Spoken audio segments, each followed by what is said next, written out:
அஸ்ஸலாமு அலைக்கும் ஃப்ரெண்ட்ஸ். எல்லா புகழும் இறைவனுக்கே. எங்கடா எங்கேயோ போயிட்டுருக்காங்களே, அதுவும் ஜாங்கிரி வச்சு போட்டா மாதிரி எழுதியிருக்கு அப்படின்னு பார்க்குறீங்களா? ஆமாங்க, நாங்கள் பெங்களூரு போயிருந்தோம். ஒரு 2 நாள் டூர் மாதிரி போயிருந்தோம். அங்கே போன சம்பவங்கள் எல்லாத்தையுமே நான் உங்களுக்கு வீடியோவாக எடுத்திருக்கேன். அது எல்லாத்தையுமே நான் உங்கள்கிட்ட காட்டிட்டு அதுக்கப்புறமா என்னோடய கதையும் நான் சொல்ல போகிறேன். வாங்க வீடியோக்குள்ளே போகலாம்.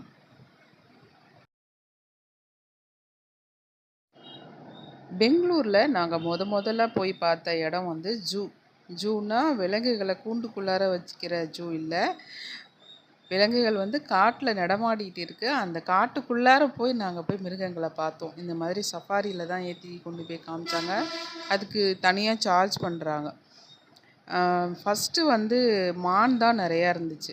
நிறைய மான் வகைகள் இருந்துச்சு. 2 சைடுமே மாற்றி மாற்றி என் பொண்ணு வீடியோ எடுத்துக்கிட்டு இருந்தா. இந்த பக்கமாக அந்த பக்கமாக தாவி தாவி எடுத்துகிட்டு இருந்தா. வேட்டையாடக்கூடிய புலி, சிங்கம் இது எல்லாமே லாஸ்ட்டில் தான் இருந்துச்சு. ஃபஸ்ட்டு ஒரு 3/4 மணி நேரம் வெறும் மானே தான் பார்த்துட்டு இருந்தோம். என்னடா வெறும் மானே காமிச்சிட்ருக்காங்களே அப்படின்னு நினச்சோம். அதுக்கப்புறம் தான் வேட்டையாடக்கூடியதெல்லாம் பின்னாடி வச்சுருக்கிறதா சொன்னாங்க. காட்டெருமை, யானை எல்லாமே முன்னாடி இருந்துச்சு.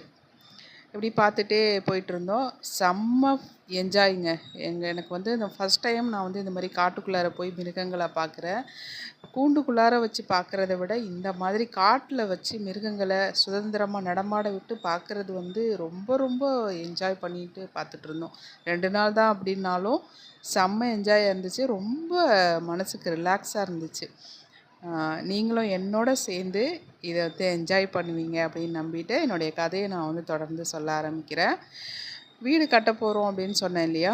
வீடு கட்ட போகிறோம் அப்படிங்கிறது ஒரு நல்ல விஷயந்தான். வீடு ஒரே வீட்டில் எல்லாருமே இருக்க முடியாது இல்லையா? அதனால காலகாலத்தில் எல்லோரும் தனித்தனியாக வீடு கட்டிடுங்க அப்படின்னு சொல்லிட்டு மாமனார் எல்லாருக்கும் பிரித்து கொடுத்துட்டாங்க. 4 ஆம்பளை பிள்ளை, 1 பொம்பளை பிள்ளை. பொண்ணு கல்யாணம் பண்ணி கொடுத்தாச்சு. 3 பேருக்கு என் மாமனார் வீட்டு தெருவுலேயே மனம் அமைஞ்சு போச்சு. எங்களுக்கு மட்டும் ஒரு 2 கிலோமீட்டர் தள்ளி மெயின் ரோட்டில் மாமனாரோட இடம் இருந்துச்சு. அதில் நீங்கள் வீடு கட்டிக்கங்க அப்படின்னு சொல்லிட்டாங்க. வீடு கட்ட போகிறோம் அப்படிங்கிறது சந்தோஷமாக இருந்தாலும் மனசுக்குள்ளார ஒரு நெருடல் எனக்கு இருந்துக்கிட்டே இருந்துச்சு. எனக்கு கூட்டு குடும்பத்தில் இருந்துட்டு திடீர்னு நம்ம ஒரு தனியாக ஒரு இடத்துல போய் இருக்க போகிறோம் அப்படின்னு நினைக்கும் போது மனசில் ஒரு ஓரமாக ஒரு சஞ்சலம் இருந்துக்கிட்டே தான் இருந்துச்சு. அதை என்னால் வெளியில் சொல்ல முடியல. அப்பயும் வீட்டுக்காரங்கள்ட்ட சொன்னேன், ஏங்க நம்ம இங்கே பக்கத்தில் ஏதாவது மனம் வாங்கலாமே, எதுக்கு போய் நீங்கள் அங்கே அவ்வளோ தூரத்தில் வீடு கட்டுறீங்க அப்படின்னு சொன்னேன். இல்லைம்மா, நமக்குன்னு சொந்தமாக இருக்குது, அந்த இடத்துல கட்டலாம். நம்ம ஏற்கனவே மனம் வாங்கி நம்ம வீடு கட்டுறதுங்கிறது ரொம்ப ஜாஸ்தியாக இருக்கும் செலவு. இருக்கிற இடத்துல நம்ம வீடு கட்டிக்கலாம் அப்படின்னு சொல்லி என்னை ஆஃப் பண்ணிட்டாங்க அப்படியே. சரி அப்படின்னு சொல்லிட்டு நானும் அரை மனசாக வீடு கட்டுறதுக்கு ஓகே சொல்லிட்டேன். உனக்கு என்ன, அப்போ ஃபாரினில் இருந்தாங்க வீட்டுக்காரங்க. அதனால் எனக்கு கொஞ்சம் தனியாக இருக்கிறதுக்கு ஒரு மாதிரி இருந்துச்சு. அக்கம் பக்கத்தில் சொந்த பந்தங்களோடு இருக்கிறது தான் எனக்கு பிடிச்சிருந்துச்சு. இருந்தாலும் நமக்கு கொடுத்த மனம் 2 கிலோமீட்டர் தள்ளி இருந்ததுனால என்னால் ஒன்றும் சொல்ல முடியல. அதுக்கு மேலே யார்கிட்டையும் என்னால் என்னுடைய மனசில் இருக்கிறது சொல்லவே முடியல. என்ன எனக்கு பண்ணுதுன்னே எனக்கு சொல்ல தெரியல. ஆனால் ஒரு மாதிரியாக இருந்துகிட்டே இருந்துச்சு ஆரம்பத்துலேருந்தே. வீடு கட்டி 4 மாதம் வீட்டுக்காரங்க இருந்தாங்க. வீடு ஒட்டி போட்டுட்டு தான் போனாங்க. அதுக்கப்புறமா மாமனார் நின்று வீடு ஃபுல்லாக கட்டியாச்சு. கட்டி முடிச்சுட்டு அந்த வீடு கட்டும்போது நான் அலை இருக்கு பாருங்கள். ஒவ்வொன்றுக்கும் கூப்பிட விடுவாங்க. இன்ஜினியர் ஜன்னல் ஃபிட் பண்ணணும், என்ன டிசைன் வேணும், டைல்ஸ் என்ன மாதிரி வேணும், பாத்ரூம் டைல்ஸ் என்ன வேணும், என்ன கலர் வேணும், ஓடி ஓடி ஒவ்வொன்றா சூஸ் பண்ணி கொடுத்தேன். அந்த மாதிரி எங்கள் அப்பா சொல்லுவாங்க, என்னம்மா வீடு கட்ட ஆரம்பித்த உடனே இவ்வளோ நடக்கிற, வீடு கட்டிட்டா சுத்தமாக வரவே மாட்டோப்புல இருக்கு எங்கள் வீட்டுக்கலான்னு.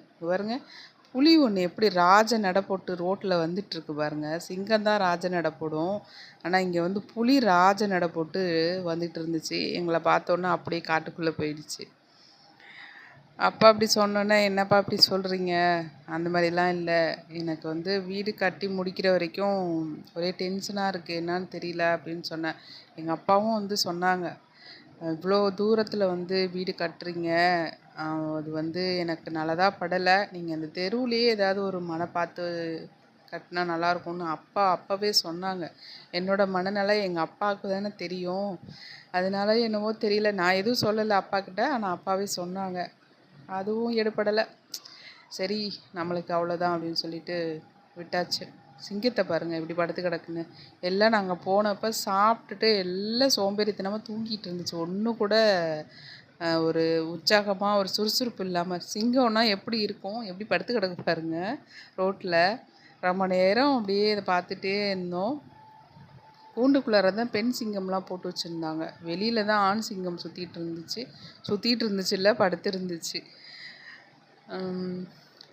சரி அப்படின்னு சொல்லிட்டு வீடு கட்டி முடித்தாச்சு. ஹஸ்பண்டும் வந்து வீடு குடி போகிறதுக்காக ஊர்லேருந்து வந்துட்டாங்க.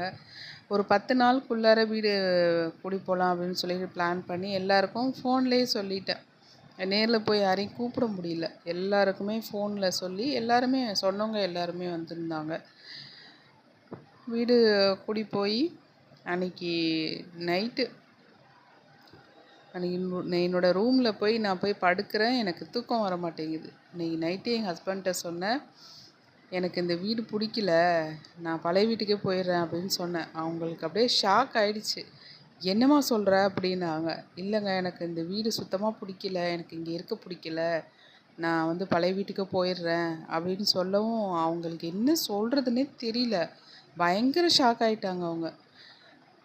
அப்படியே கொஞ்ச நேரம் யோசிச்சுட்டு நான் தூங்கவே இல்லை நைட்டு ஃபுல்லாக. 2வதாக நாங்கள் போன இடம் வந்து அக்வாரியம்.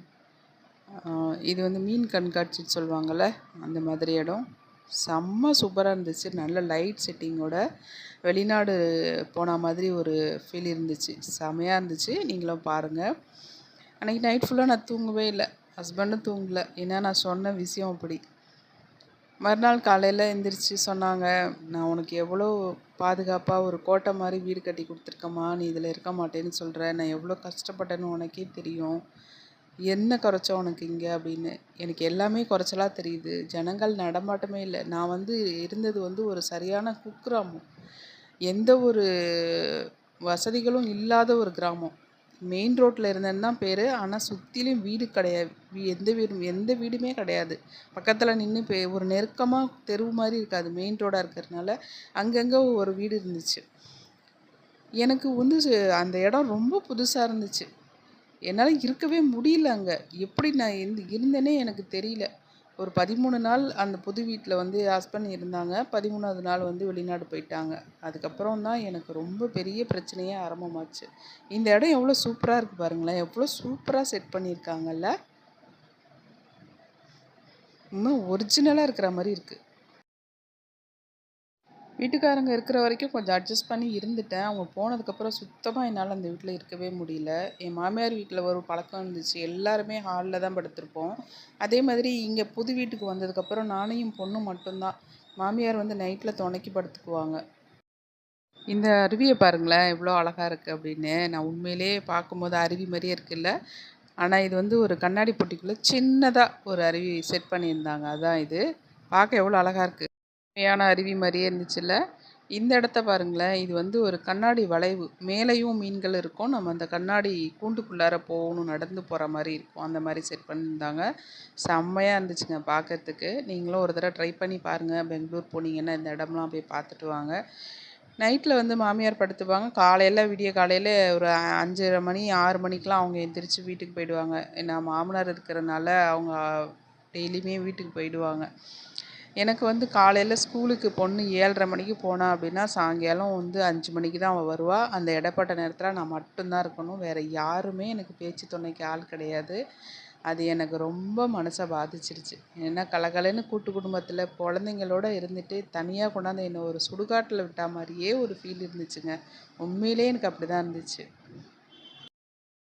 பெங்களூரில் பார்க்க வேண்டியது நிறைய இருக்குது. ஆனால் நாங்கள் ஒரு நாள் மட்டும் தானே வந்தோம். அதனால் எங்களால் அதிக இடத்துக்கு போக முடியல. அரண்மனைக்கு போனோம். அங்கே எங்களால் வந்து வீடியோ எடுக்க முடியல.